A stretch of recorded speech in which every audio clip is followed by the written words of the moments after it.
Bonjour à tous, dans cette vidéo nous allons vous montrer à quoi sert la tangente et vous expliquer les origines de cet outil mathématique.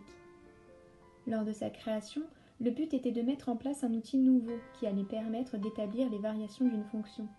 Lorsque vous étudiez les tangentes, gardez en tête que l'idée est d'établir une relation entre la pente de la tangente et les variations de la fonction.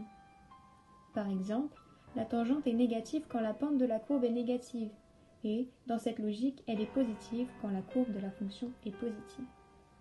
La tangente à la courbe CF, au point A, est la droite passant par A de pente dérivée f'A.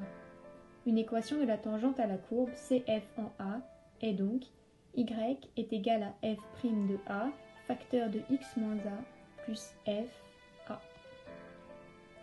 Finalement, en établissant la pente de la tangente, on établit les variations de la fonction.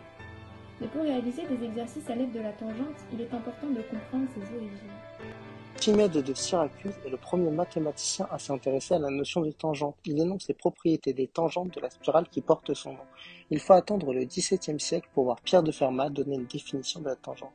Il décrit la tangente comme la position limite d'une séquente à une courbe. C'est la définition encore utilisée de nos jours. Toutefois, c'est Blaise Pascal qui le premier mène des études sur la tangente à une courbe qu'il nomme touchante. Newton et Leibniz étudient la notion de calcul infinitésimal en même temps. Les deux hommes s'opposeront dans une controverse au sujet de la paternité de la découverte. Ils utilisent tous les deux l'infiniment petit, mais le concept est flou à cause du manque de clarté des notions de différentiel et de limite. À la fin du XVIIe siècle, d'Alembert introduit la définition actuelle du nombre dérivé en tant que limite du taux d'accroissement, mais la notion de limite reste un problème.